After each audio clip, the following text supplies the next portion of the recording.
very important for.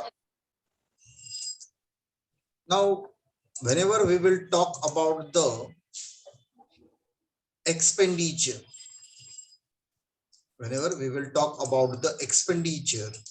so there are various kinds of expenditures are there. Expenditure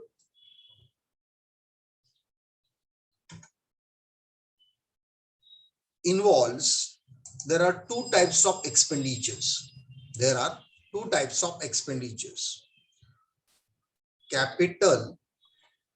Capital expenditure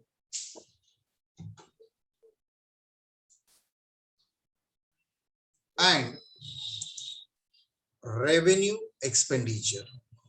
Capital expenditure and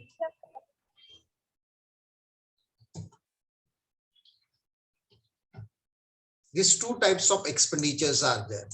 Now, let us discuss about the capital expenditure means what, revenue expenditure means what. You studied in 11th and 12th standards regarding the expenses. There are various kinds of expenses are there. You studied the final account. In their final account, every end of the year, you should prepare trading account, profit and loss account, and balance sheets. And as per the rules, we have to consider some expenses are revenue expenses, some are capital expenses are there, some revenue receipts are there that you already studied. So there are various kinds of expenses we will record it in trading account and profit and loss account. You already studied the trading account expenses and revenue account expenses. These are the expenses we have to bifurcate. That how we will bifurcate, that we are going to learn. Let us discuss. Let us discuss about the expenses. I already shared the PDF. तुमच्याकडे PDF असेल. The expenditure means what? It is a liability, disbursement of cash or transfer of the property for the purpose of obtaining goods and services or assets. Sometime, if you want to incur the liability, if you want to disburse the cash disbursement असेल, sometime we have to transfer our property. For that purpose, we have to do the expenditures. Expenditures may be recurring expenditure, some effect on the revenue expenditure also. Recurring expenditure, for example, जे expenses सारखे create होतात त्याला recurring expenditure म्हणतात.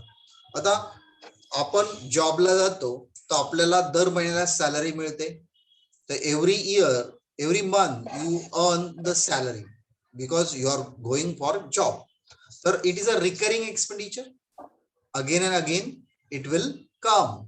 Sometime suppose आपलं office आहे, ऑफिसचं rent देतोय. Rent is every month we have to pay the rent. So it is considered as a recurring expenditure. Then telephone expenses, mobile expenses. So these are the expenses we can say that it is a recurring expenditure. Office madla kharcha, every month we required the stationery. So it is considered as a recurring expenditure. Now this particular expenditure divided into two categories. Expenditure दोन category मध्ये divide होतात, capital expenditure and revenue expenditure. Now कुठल्या category capital expenditure म्हणतात? What do you mean by capital expenditure? The capital expenditure is incurred for acquiring fixed asset. Acquiring चा अर्थ विकत घेणे, purchasing the fixed asset intent for use of the business. बिझनेसच्या use साठी आपण एखादी fix asset विकत घेतो. तो विकत घेण्यासाठी लागलेला खर्च, it is called as a capital expenditure. Now fix asset means land, building, machinery, computers, these are the fixed asset. आणि it is huge amount of asset. त्याची अमाउंट मोठी असते, ह्यूज असते. तर it is consider as a capital expenditure. आता machinery विकत घ्यायची आहे किंवा कॉम्प्युटर विकत घ्यायचा आहे किंवा बिल्डिंग विकत घ्यायची आहे, लँड विकत घ्यायची आहे, तर प्लॅन्ट विकत घ्यायचा आहे, तर त्याला खूप मोठी अमाऊंट लागते. तर त्या मोठ्या अमाऊंटचा खर्च it is a capital expenditure. Then revenue expenditure it is incurred for acquiring or producing goods for resale. आपण फॅक्टरीमध्ये बिझनेसमध्ये गुड्स बनवतो आणि रिसेल करतो, प्रोड्यूस करतो किंवा विकत घेतो आणि रिसेल करतो. The businessman purchase the goods, businessman acquiring the goods and resell, and for that purpose he incurred the expenditure. Such expenditure is called as a revenue expenditure. For example, business मध्ये salary paid करणं revenue expenditure, business मध्ये stationery विकत घेणं revenue expenditure. तर it is a day to day expenditure. It is a day to day expenditure. तर त्याचा वापर काय होतो? त्याचा वापर आपल्याला गुड्स प्रोड्यूस करण्यासाठी होतो. जर तुम्ही मोबाईल वरती ऑर्डर्स घेतली नाही तर तुम्हाला गुड्स प्रोड्यूस करताच येणार नाही. तर it is intend to extend or improve the existing fix asset. Capital expenditure आपण का करतो? तर आपल्याला फिक्स ऍसेट इम्प्रूव्ह करायचे. फॉर एक्झाम्पल, आपल्याकडे 50 कॉम्प्युटर्स आहेत, तर ते 50 कॉम्प्युटर स्क्रॅप झाले, तर स्क्रॅप झाल्यानंतर आता आपल्याला नवीन कॉम्प्युटर आणायचे. तर नवीन कॉम्प्युटर आणलं तर कॉम्प्युटरवरती काम आपलं जास्त एफिशियंटली होईल, आपला काम जास्त प्रोडक्टिव्हिटीने तयार होईल. So we can say that because of the capital expenditure, because of the purchase of the fixed asset, because of the purchase of the computer, we can improve our existing fixed asset. Now, revenue expenditure कशासाठी करतात? So we have to maintain our fixed assets. We have to maintain our fixed asset in a good working condition. आपल्याला fix asset चांगल्या working condition मध्ये ठेवायचे, त्यासाठी आपण revenue expenditure करतो. तर एक्सपेंडिचर दोन टाईपचे असतात, कॅपिटल अँड रेव्हेन्यू एक्सपेंडिचर. आता it increases the revenue earning capacity of the concern. आपल्या ऑर्गनायझेशनची रेव्हेन्यू अर्निंग कॅपॅसिटी वाढते because of the capital expenditure. Suppose आपण नवीन मशिनरी आणली, मॉडर्न मशिनरी आणली, मॉडर्न इक्विपमेंट आणले, त्याच्यामुळे प्रोडक्शन वाढलं. मग दिस पर्टिक्युलर प्रोडक्शन वाढण्यासाठी मशिनरी विकत घेणं it is a capital expenditure. Revenue expenditure मुळे आपली रेव्हेन्यू अर्निंग कॅपॅसिटी वाढत नाही, does not increase the revenue earning capacity. Benefit of this expenditure intends for more than 1 year. आपण मशिनरी आणली, कॉम्प्युटर आणला, एकच वर्ष वापरणार नाही, तो 2-3 वर्ष वापरू. काही मशिनरी 10-10 वर्ष आपण वापरतो. त्याच्यामुळे कॅपिटल एक्सपेंडिचर हा मोर दॅन 1 year असतो, 1 वर्षापेक्षा जास्त कालावधीसाठी असतो. बट रेव्हेन्यू एक्सपेंडिचर चा benefit current period only. Current period म्हणजे एका महिन्यापुरतच असतो. भाडं दिलं, rent paid, it is only for 1 month. Salary paid only for 1 month. Stationary expenses, that is only for that particular period. So we can say that these are the expenditure, revenue expenditure for particular period, but capital expenditure more than the 1 year. Capital expenditure is not a loss of a concern. Capital expenditure is not a loss, but revenue expenditure is a loss. Capital expenditure कुठे show केलं जातं? It is shown in the balance sheet. Capital expenditure कुठे show केलं जातं? Balance sheet मध्ये. But revenue expenditure कुठे show केलं जातं? Revenue account. For example, trading account, profit and loss account, इथे आपण रेव्हेन्यू एक्सपेंडिचर शो केलं जातं. आता capital expenditure is a non recurring nature. Non recurring in nature means what? We cannot purchase every day machinery. आपण computer दररोज विकत घेऊ शकत नाही. आपण मशिनरी दररोज विकत घेऊ शकत नाही, दर महिन्याला विकत घेतो असं नाही होऊ शकत, कारण त्याची अमाऊंट हेवी असते, मोठी असते. मशिनरी विकत घ्यायला करोड्स ऑफ रुपीज खर्च येतो. दिस particular capital expenditure, we can say that it is a non-recurring expenditure. It cannot be comes again and again. तो खर्च परत परत येत नाही, त्याच्यामुळे त्याला आपण बोलतो non recurring expenditure. But revenue expenses are recurring in nature. It is created again and again. It is generated again and again. That is called as a revenue expenditure. For example, आता salary paid, telephone expenses paid आपण दर महिन्याला pay करतो. Rent paid every month. Then printing and stationery every month. Telephone expenses every month. Means day to day बिझनेसचा खर्च, that is called as a revenue expenditure. Day to day business expenses is called as a revenue expenditure. Then it decreases the fund but may increase the profit in the future from use of the asset. आपण asset वापरल्यामुळे आपण asset वापरणार, capital expenditure केल्यामुळे आपण machinery घरी आणणार. घरी means business मध्ये. We bring the machinery, we bring the computer, we bring the land, and because of that आपला जो फंड आहे तो कमी होतो, decrease the fund, but our profit may be increase. Future मध्ये आपलं प्रॉफिट वाढतं का? Because of the new machinery, new computer, new fix asset increase the profit in future. Now revenue expenditure याच्यामध्ये फंड आणि प्रॉफिट वाढत नाही, fund आणि profit reduce होतं, कारण जे प्रॉफिट झालेलं असतं त्यातूनच आपण रेव्हेन्यू एक्सपेंडिचर करत असतो. तर कॅपिटल एक्सपेंडिचरचे एक्झाम्पल काय? Machinery, furniture, vehicles, computer. These are the examples of the capital expenditure.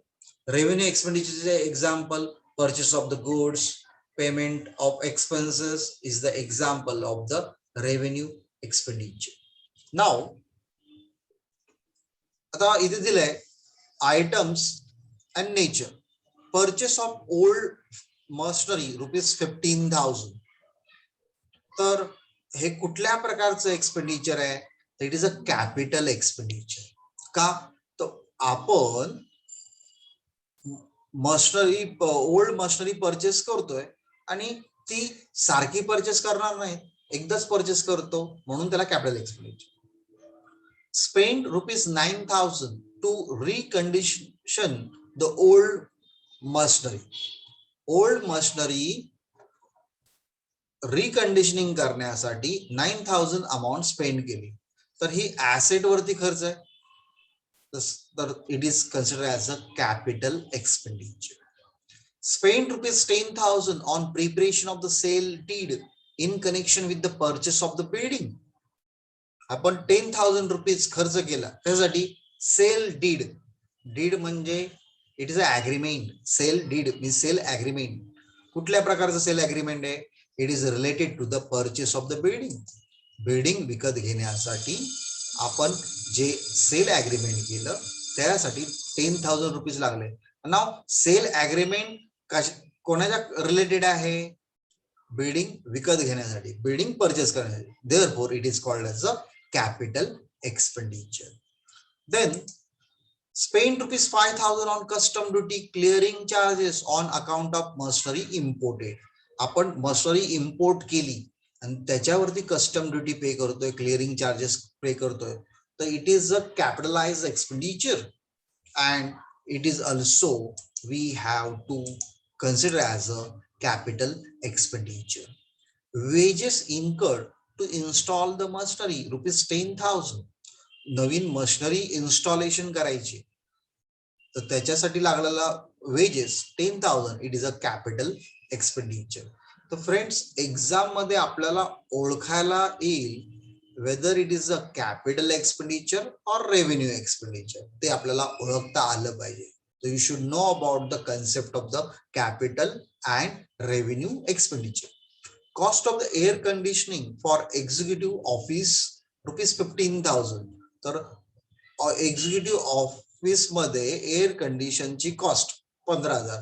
तर एअर कंडिशन काय आपण दररोज लावत नाही, तर it is called as a capital expenditure. Cost of the overhauling the machinery.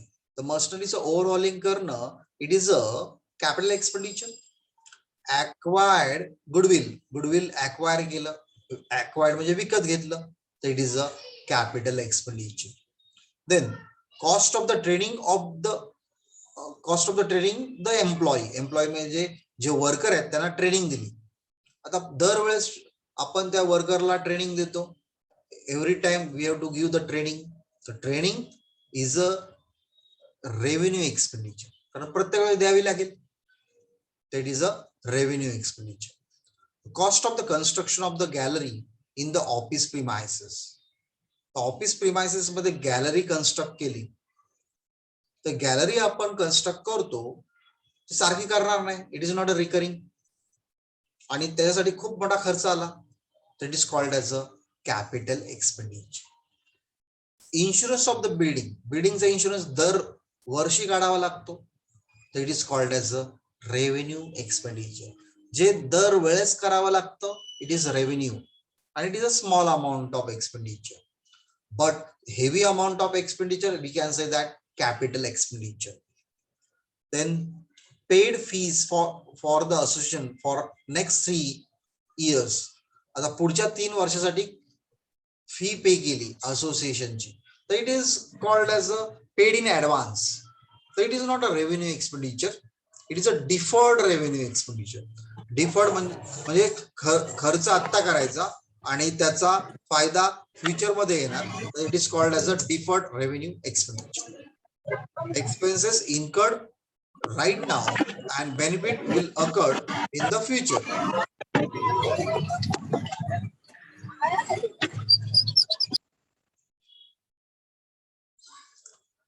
Is what is going on? You should mute yourself. Once you joined, you should mute. Don't unmute. If I ask the question, then you can unmute. Otherwise, not necessary to unmute. And one thing you have to keep in mind, you should put the chat box your name, full name. तुम्ही chat box मध्ये तुमचं पूर्ण नाव टाका, तर तुमची attendance लागेल. हेच कोणाला काय डाऊट आहे का? कळालं का तुम्हाला काय चाललंय? Any doubt here? I already share the PDF form. Yes, कोणाला डाऊट असेल तर कोणी विचारा.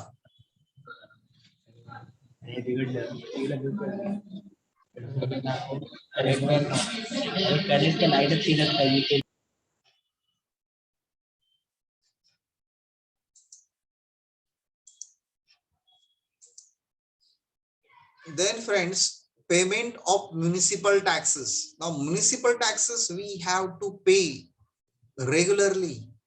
Municipal taxes दरवेळेस पे करावे लागणार. That is a revenue expenditure. So see that these are the expenditure that we have studied, आणि त्याच्या नोट्स पीडीएफ फॉर्म मध्ये मी अगोदरच व्हॉट्सअप केलेले आहेत. ज्याला हव्यात त्यांना मी परत व्हॉट्सअप करतो. तुम्ही त्या बघू शकता, स्टडी करू शकता.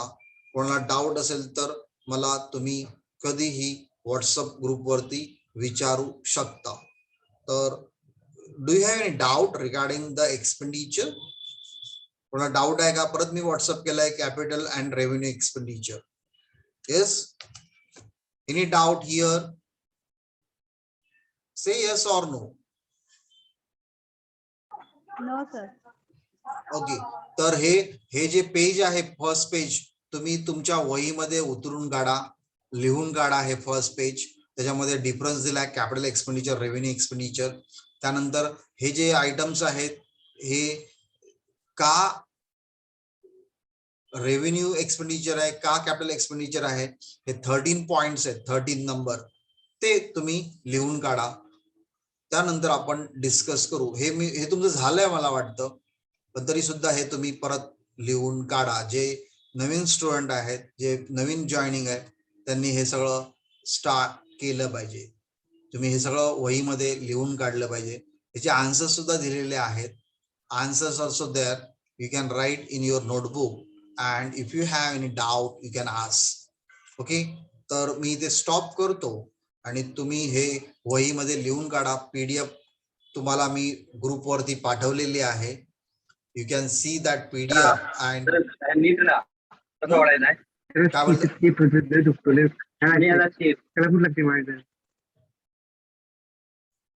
this विराज.